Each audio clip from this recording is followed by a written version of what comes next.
Bom, Enes Dene aqui com mais um vídeo. Então, no último vídeo nós fizemos uma introdução daquilo que vamos abordar. Eu vou deixar o vídeo aqui aparecendo no card para quem quiser saber mais sobre. O objetivo do vídeo de hoje é fazer uma introdução dos conceitos da perspectiva, os conceitos básicos. Vamos falar da linha do horizonte e vamos abordar um ponto de fuga, nesse caso, a perspectiva de um ponto de fuga. Na linha do horizonte vamos abordar como é que ela se comporta numa cena, qual é a função dela e qual é a sua relação com os pontos de fuga. De forma resumida, eu definiria a linha de horizonte como um artifício artístico usado para representar a altura dos olhos da figura ou o posicionamento da câmera em relação com o ponto que está a ser observado. Por exemplo, se eu estou a olhar para... Vou dar um exemplo de uma praia. Se eu olho para a praia, eu consigo ver que ao longe tem uma linha que separa o céu da água. Então, a linha do horizonte faz referência a essa divisão. E dependendo do ponto do observador, aquela linha estará mais para baixo ou mais para cima. Então, quer dizer, se a minha linha estiver mais para cima, significa que eu estou a olhar de... Como é que chama? Dependendo do... Se for um ponto de fuga, quer dizer que eu estou muito em cima. Se eu for também posso estar muito em baixo. Então, dependendo do ponto onde eu estou, será o posicionamento dos olhos do observador em relação à cena. Então, temos aqui no livro do Marcos Mateus Mestres, que é o Framed Perspective 1, que ele diz que, resumindo, né, diz que a linha do horizonte pode ser definida como uma linha imaginária perpendicular ao plano do chão, nesse caso. E também pode ser como um artifício de uma linha que separa a Terra, nesse caso, mas dizemos isso como uma forma imaginária. Eu vou deixar a página aqui aparecer do Marcos Mateus Mestres para perceber melhor o que eu estou a tentar dizer. Mas eu também trouxe alguns exemplos. Nesse caso, temos essa imagem aqui, onde temos três linhas do horizonte. Tem uma linha que está no meio, tem uma linha que está por cima e uma por baixo. Então, vamos aqui trabalhar com essas três linhas para perceber qual é a influência da altura da linha do horizonte nos nossos desenhos.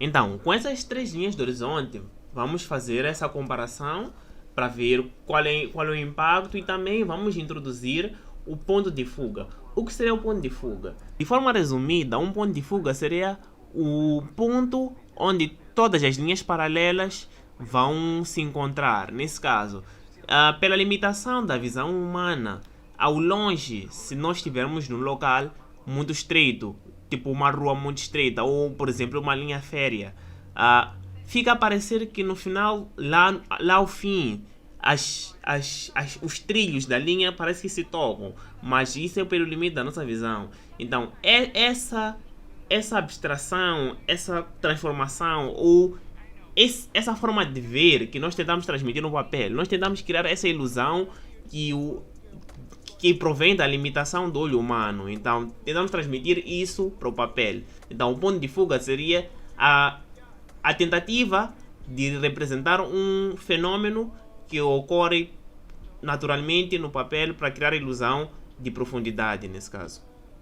Bom, existem vários tipos de pontos de fuga, mas aqui vamos falar primeiro de um ponto de fuga, que como é uma parte introdutória, que é para quem não tem nenhum conhecimento, como também para quem já tem algum conhecimento, centralizar-se ou melhorar ou entender melhor do que estamos a falar.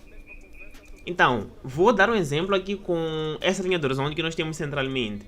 Então, com a linha de horizonte que está no centro da página, nós vamos representar uma figura em duas dimensões, nesse caso.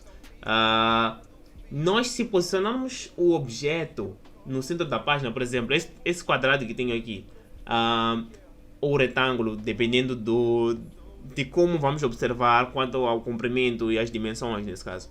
Então, isso está em um ponto de fuga, quer dizer que todas as linhas paralelas vão para o mesmo ponto. Então, podem ver como é que fica representado em um ponto de fuga. Mas também podemos fazer o mesmo exercício, só que agora vamos usar o ponto de fuga de cima. Então, quer dizer que nós estamos a olhar para o objeto agora de cima para baixo, porque o nosso ponto de visão está em cima. Então, quer dizer, se nós estamos em cima, estamos a olhar para uma coisa que está em baixo, nós temos que ver a parte de cima da coisa. Então, se nós tentamos desenhar o mesmo quadrado, nesse caso, que seria um retângulo, né, dependendo das dimensões, em um ponto de fuga ainda, mas visto de cima, a aparência seria esta, pois nós estamos a olhar para o objeto de cima para baixo. Então, esse é um dos impactos da linha do horizonte num objeto. Mas também podemos fazer o mesmo exercício, mas colocando a linha do horizonte embaixo. Nesse caso estamos a olhar de baixo para cima, então é suposto nós vermos a parte de baixo do objeto, como está ilustrado aqui nesse nosso quadrado ou retângulo. Então, mas nós também podemos fazer uma alteração. Nós podemos, em vez de colocar no centro da folha, nós podemos colocar o objeto mais para a esquerda da folha. Assim também vai apresentar outra aparência, nesse caso, como está ilustrado nesta figura.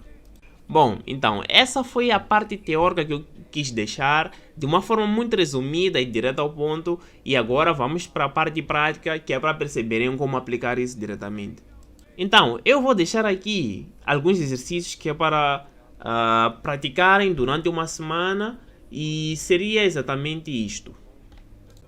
O desafio é usarem as 3 linhas de horizonte que temos aqui. Vamos fazer exercício com linha de horizonte no centro, com linha de horizonte por cima e linha de horizonte por baixo, onde o desafio é desenhar pelo menos 50 caixas diferentes em um ponto de fuga e numa linha de horizonte. Por exemplo, para a linha de horizonte central, vamos desenhar 50 caixas em um ponto de fuga.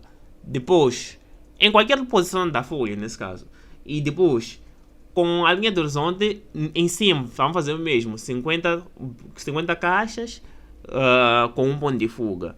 Depois, com a linha de horizonte em baixo, 50 caixas com um ponto de fuga. De frisar que o ponto de fuga não precisa necessariamente estar no meio da folha.